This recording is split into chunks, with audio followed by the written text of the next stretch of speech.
right, let's go ahead and we will get started. My name is Ryan Huffman, and I'm the moderator of this room today. And I am here, let me go ahead and share my screen so you can see. I am here with the fabulous Rita Lennon, with Clinic Research Coordinator.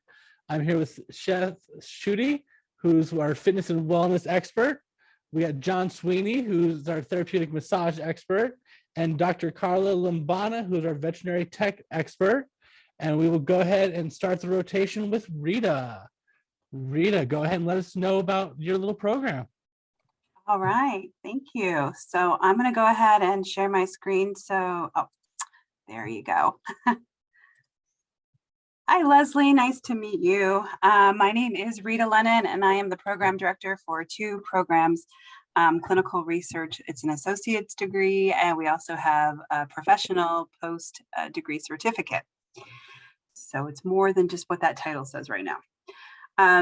I'd like to share a little bit about what clinical research is and what it is not. It can sometimes be confusing to students where they think that they're going to be working in a lab, and that's actually where they will not be working.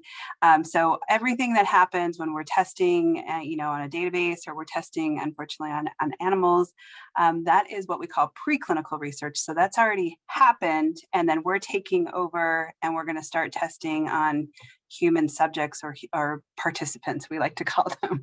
It's a little less sterile when we call them, subjects. It's white coat, and I don't like that.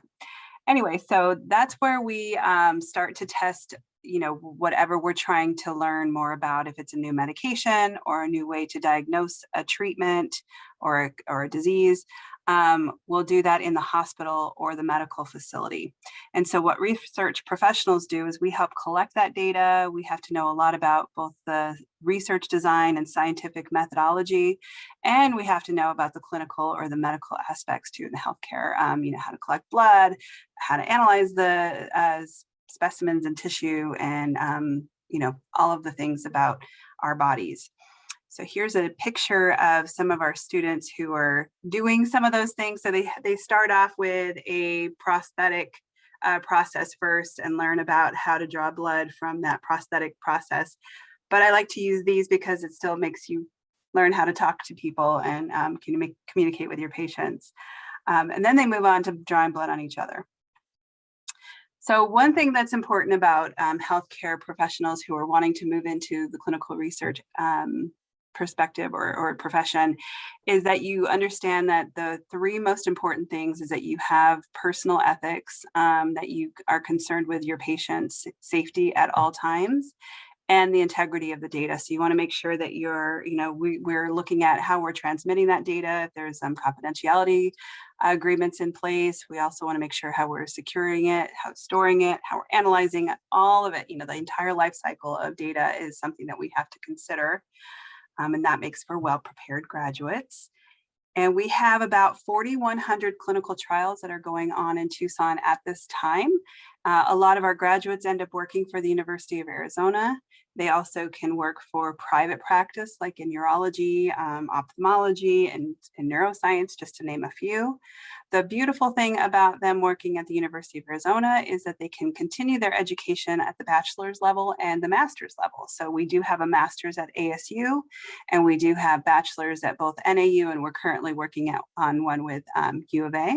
So even if you work for the University of Arizona, you can go to school for a discounted amount of tuition at NAU and ASU. So it works out very nicely if you want to continue your education.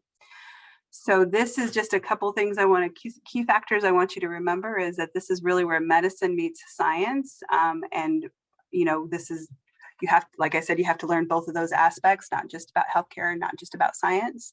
The program is offered mostly online. So we do have minimal in-person classes. We just have one class that you have to take in person.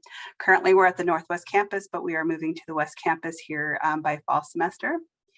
Also, our goal is to improve our health and everybody's health in the community. And so we really do partner with nursing and respiratory techs and surgical technicians and everyone in the healthcare paradigm to make sure that we are finding ways to improve our healthcare options.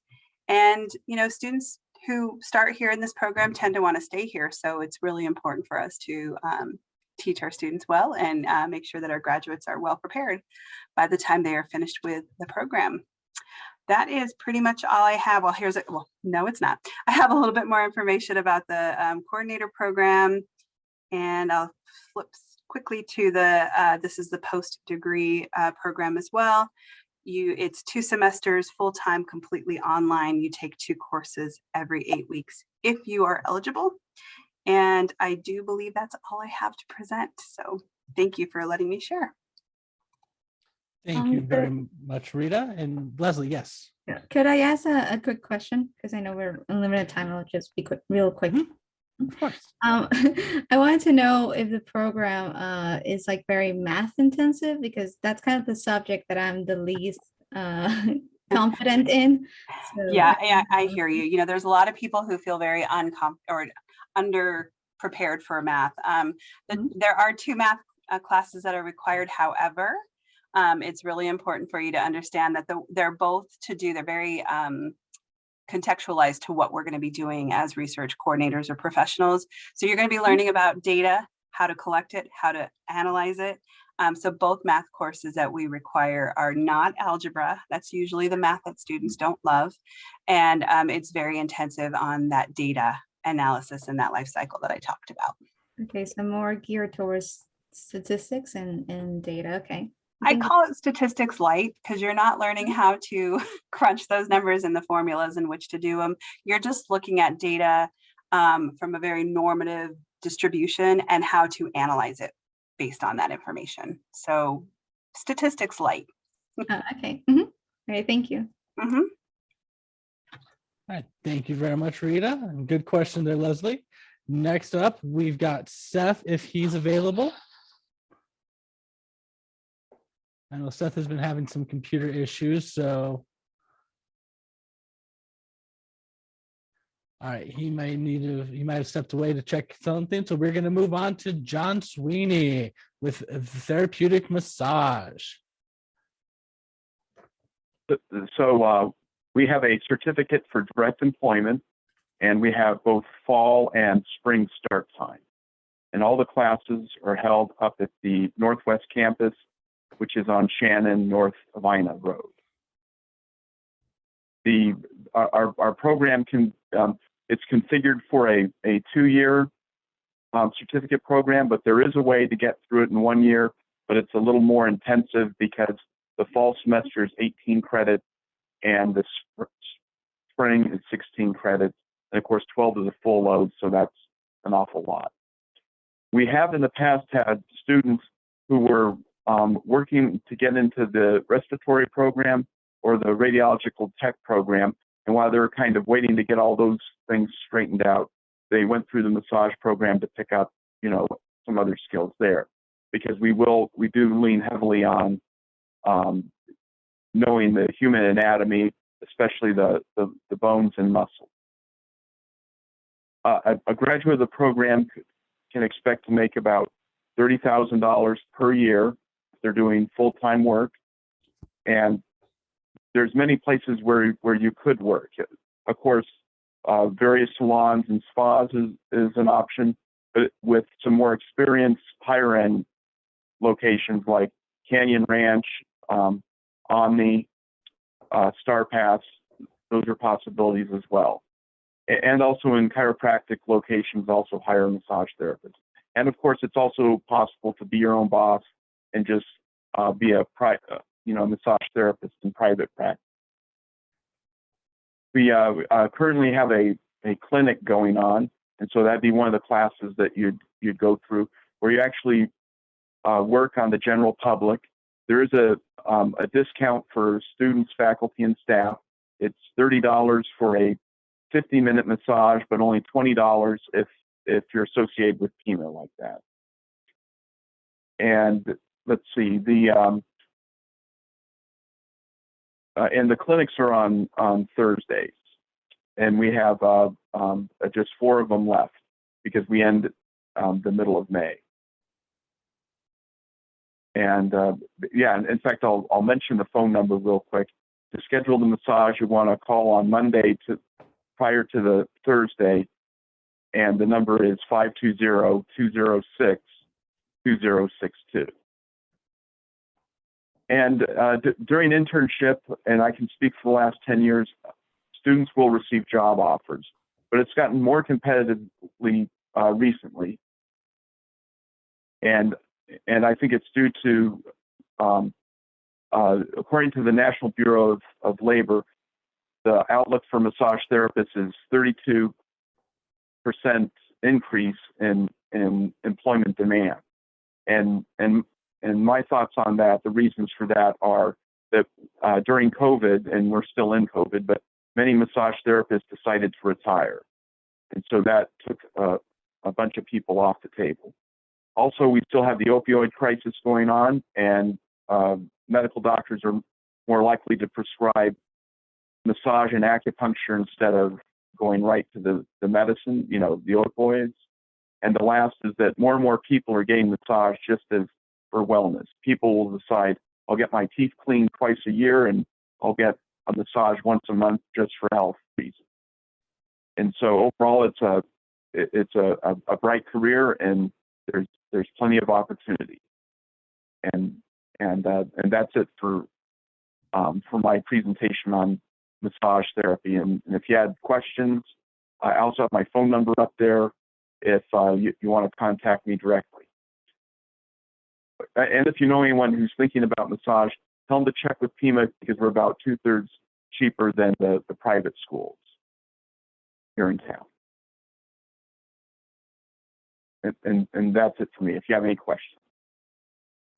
Oh, I was just gonna say that I'm actually interested in physical therapy, pursuing physical therapy as a career. So I want to know if perhaps like looking into the therapeutic massage program could help me maybe like in terms of experience or in some acquiring knowledge that could transfer to that career in physical therapy. Yes, I think there would be some transfer of knowledge, but we're not really set up to transfer to like the U of A, because a physical therapist, that's going to be a 4-year degree normally. But what I can share with you is that some people at the U of A come take our kinesiology class, because it's used in a graduate well, maybe it's not a graduate program, but there's this demand that we get from outside. So of course, if you a physical therapist is going to need to know bones and muscles, and those are things that we study as massage therapists. So it would give you a leg up, and maybe it also give you an idea of how to explore the careers. Okay, I see. Thank you. Thank you, John. And Seth, are you still with us, or should we move on to Karla?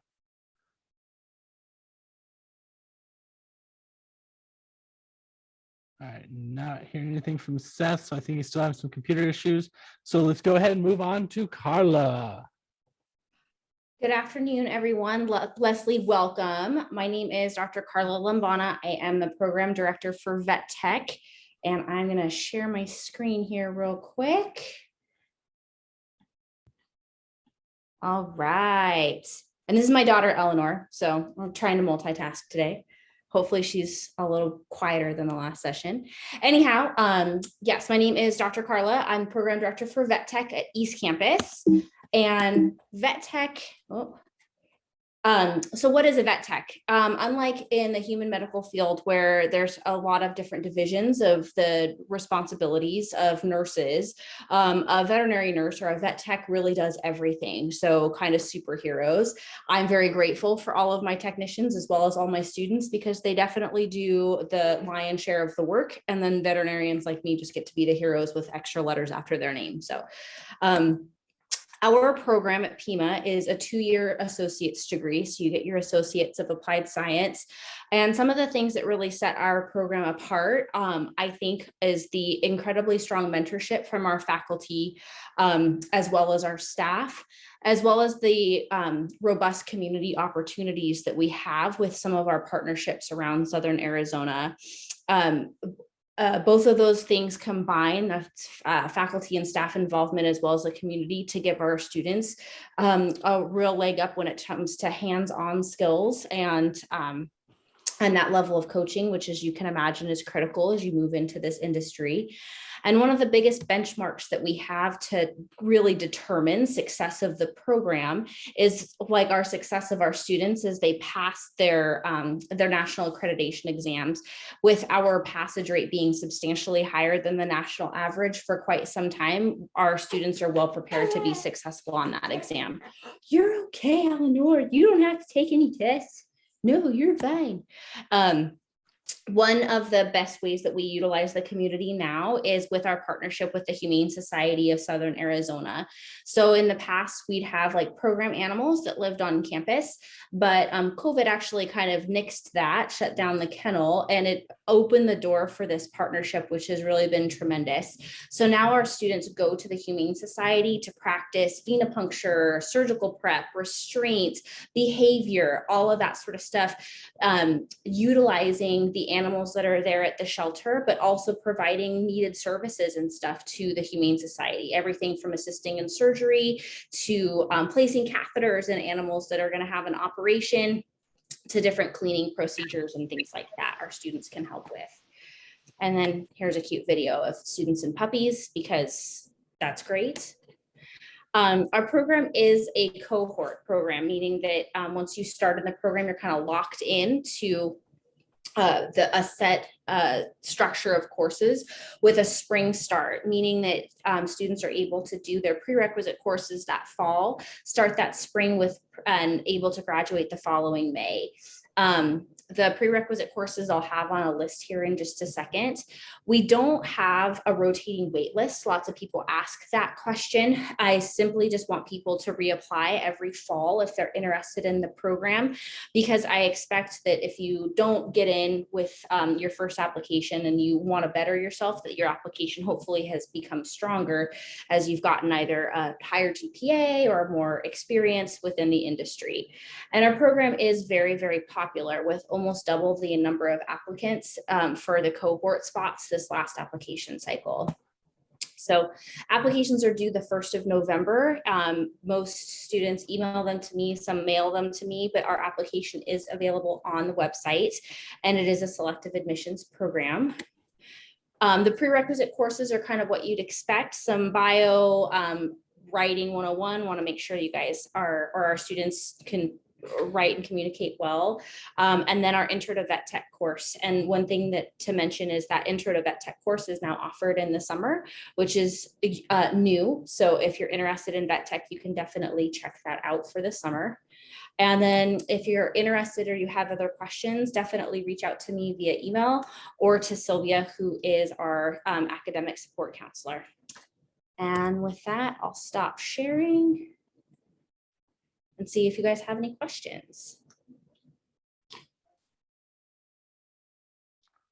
Leslie, did you have any questions for Karla? Not really. I guess if I could ask, I just wanted to know like what aspect of veterinary technology is kind of like a highlight of that field. If you could, just pick like one to sort of like that stands out.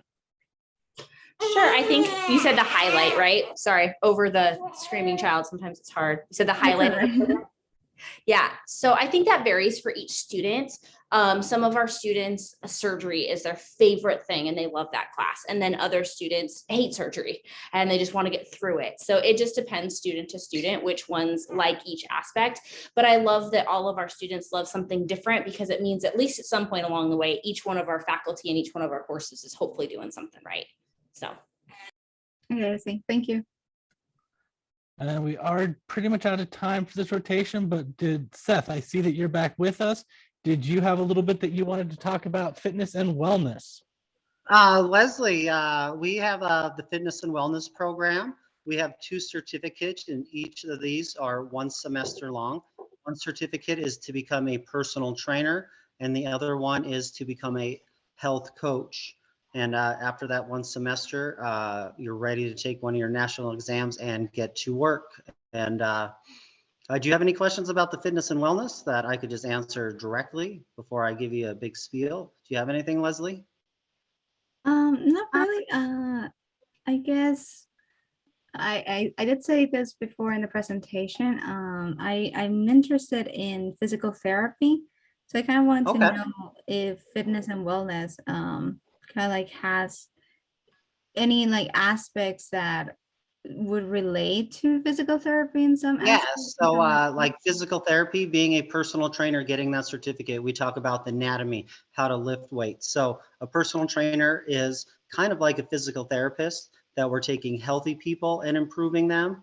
And then if you're kind of unhealthy and injured, you have a physical therapist that would get you ready to be able to perform at a normal level. And then the personal trainer takes over. So we kind of do the same things, but we're just taking a more of a healthy person and advancing them, where a physical therapist is taking a more deconditioned person and getting them just back to a normal standard of health. So it would be a great crossover. Being a physical therapist is being a personal trainer, because you know the exercises, the different muscles, how to use all these things.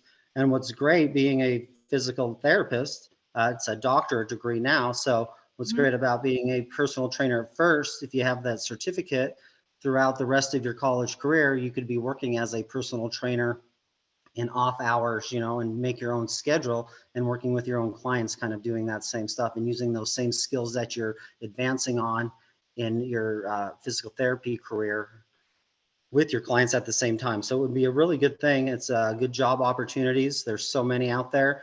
We can't get enough students out of our program. We're getting calls from all kinds of industry leaders in our community, from the gyms that really need people, and we don't have enough of them. So there's a lot of job opportunities, pays pretty well, anywhere an hour, depending on where you're working at, anywhere from $35 to $60 an hour is what sessions are going for nowadays. So it's a really good field.